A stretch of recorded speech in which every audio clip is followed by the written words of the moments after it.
They tell us that love is a transformative power, that it makes us kinder, wiser, and more complete. History, however, has a much dumber opinion. If you look at the archives, love isn't just a battlefield, it's a graveyard of common sense, where some of the most powerful people to ever live checked their brains at the door. We are talking about emperors, geniuses, and world-class leaders who had empires at their feet and threw it all away because their hearts told their brains to shut up. From a man who mailed himself across the globe in a wooden box, to a king who literally changed his country's religion just to get a divorce, these are real stories of romantic ruin. Here are 10 people who proved that being drunk on love usually ends with a massive historical hangover. Number 1. Stede Bonnet, the gentleman pirate. In the early 1700s, Stede Bonnet was living the high life. He was a wealthy plantation owner in Barbados with a massive estate, a respected name in the community, and absolutely zero logical reasons to become a criminal. However, historical accounts suggest his wife nagged him with such devastating, soul-crushing consistency that he decided life on the gallows was better than another breakfast at home.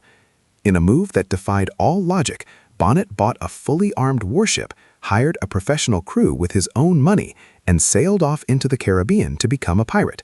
The glitch in his plan? He had no sailing experience whatsoever. He even paid his pirates a flat weekly salary, which is fundamentally not how piracy works. Other pirates openly mocked him. The legendary Blackbeard even hijacked Bonnet's ship just because he felt bad for the vessel. Eventually, Bonnet was captured and hanged in 1718.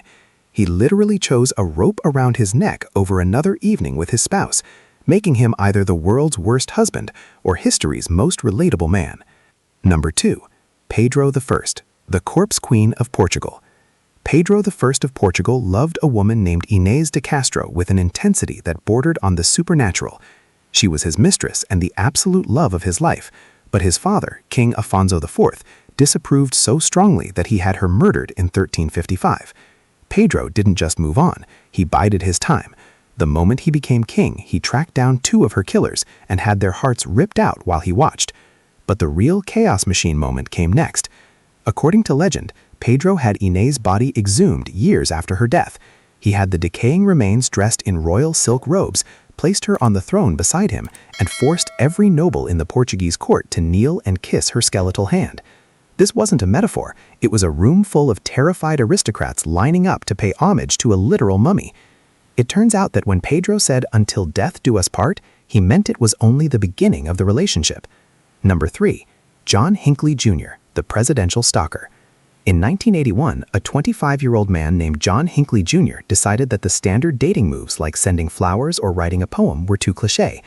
To impress actress Jodie Foster, he decided the best move was to assassinate the President of the United States. Having watched the movie Taxi Driver on a loop, he became obsessed with the idea that a grand gesture of violence would make Foster fall in love with him. He shot Ronald Reagan and 3 others outside a Washington hotel. The absolute tragedy of this plan, aside from the violence, was that Foster had no idea who Hinckley even was. She was understandably horrified, not smitten. Hinckley was found not guilty by reason of insanity and spent decades in a psychiatric facility. It is the ultimate cautionary tale of what happens when someone confuses a Hollywood script with a viable dating strategy. Number 4. Hector Berlioz, the theater of suicide. French composer Hector Berlioz was a man of maximum drama. In the 1830s, he fell for actress Harriet Smithson. When she rejected his advances, Berlioz decided to stage a suicide attempt to win her over. He showed up to a social gathering, made intense eye contact with her, and swallowed a vial of poison right in front of the crowd. However, as soon as the convulsions started, Berlioz realized that being dead was actually a terrible long-term plan. He quickly pulled an antidote from his pocket, which he had brought just in case, swallowed it, and then proceeded to throw up violently in front of his intended bride and the entire party. Shockingly, Harriet eventually married him, likely out of sheer exhaustion from his antics. They were, predictably, miserable together. Their marriage proved that if you have to fake a medical emergency to get a first date, the second date probably isn't going to be great either. Number 5. Erica Eiffel, the Iron Lattice Romance. While most people on this list ruined their lives for other humans, Erica Eiffel took a different route. In 2007, she legally changed her last name and held a commitment ceremony with the Eiffel Tower in Paris. Erica identifies as an objectum sexual, meaning her romantic and emotional bonds are formed with inanimate structures rather than people. Before her marriage to the French landmark, she reportedly had a serious relationship with a bow she used in competitive archery. While the French government refused to recognize her union with the 1,000-foot iron lattice, Erica went through with the ceremony on the first platform in front of witnesses. It's a literal interpretation of monumental love, but when your significant other requires a maintenance crew of 50 and a rust-proof coating, you might be taking the term solid relationship a bit too far. Number 6. Sultan Ibrahim I, the Bosphorus disaster. Sultan Ibrahim I of the Ottoman Empire, who ruled in the 1640s, was not known for his emotional stability.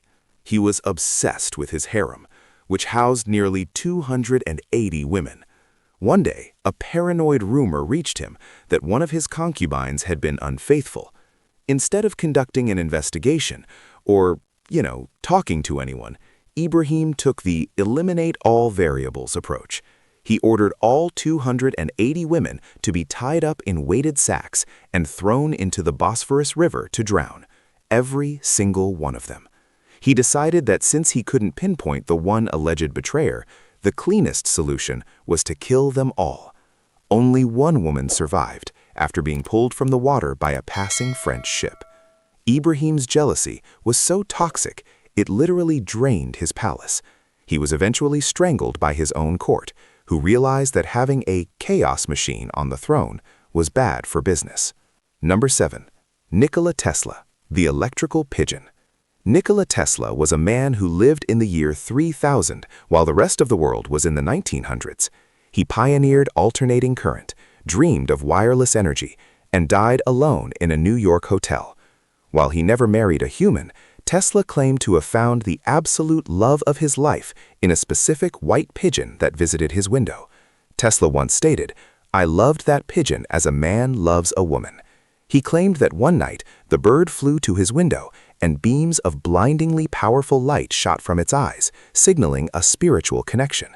When the pigeon died, Tesla genuinely believed his life's work was over.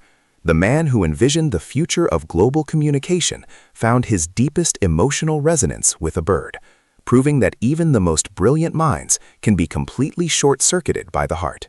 Number 8. Mark Antony, the Roman meltdown. Mark Antony was a titan of the Roman Republic.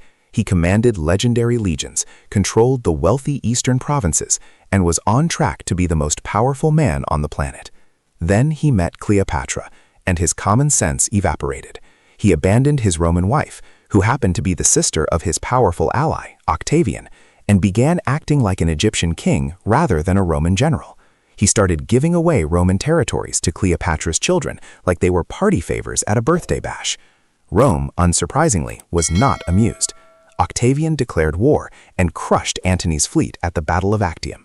Believing a false rumor that Cleopatra was dead, Antony stabbed himself. She followed suit shortly after. They were the ultimate power couple who traded an entire empire for a relationship that literally everyone in Rome told them was a bad idea. Number 9.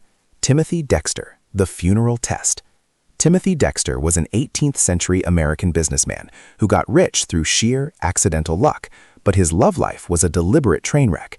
Dexter was convinced his wife didn't appreciate him enough, so he decided to stage his own funeral while he was still very much alive to see if she would cry. He hid in the cellar and watched through a crack in the floor as the mourners gathered and the eulogies began. To his absolute fury, his wife didn't shed a single tear. She was perfectly composed. Dexter was so offended by her lack of grief that he leaped out of the coffin in the middle of the service and started beating her with his cane, screaming that she was failing the test. The guests fled in terror, the funeral was ruined, and Dexter spent the rest of his life complaining that his wife was the unreasonable one. Number 10. King Henry VIII, the ultimate, it's complicated. No list of romantic stupidity is complete with Henry VIII. He wanted to divorce Catherine of Aragon to marry Anne Boleyn, but the Pope said no. Instead of accepting the breakup, Henry decided to break the entire country. He severed ties with the Catholic Church, declared himself the head of the Church of England, and fundamentally changed the religious and political landscape of Europe forever, all so he could get a new wedding ring. They married in 1533, and by 1536, Henry was bored. He accused Anne of witchcraft and adultery and had her beheaded. He effectively dismantled 1,000 years of religious tradition to marry a woman, only to kill her 3 years later because she didn't have a son. It is the ultimate, expensive, and violent rebound in human history. If love is supposed to build things, Henry used it as a wrecking ball. Love might be a many-splendored thing, but as these stories show, it's also a great way to lose your head, literally. Whether it's exhuming a corpse to make people kiss its hand, or mailing yourself across India in a box, history is littered with people who took doing anything for love a little too far. I'm going to say it. Stede Bonnet, the guy who became a pirate just to get away from his wife's nagging, might be the only one on this list who actually achieved his goal. The rest of these people just left a trail of chaos and very awkward history books behind them. Now, it's your turn. What's the dumbest thing you've ever done because your heart told your brain to take a hike? Drop your stories in the comments, hit that like button, and subscribe so you don't end up like Henry VIII.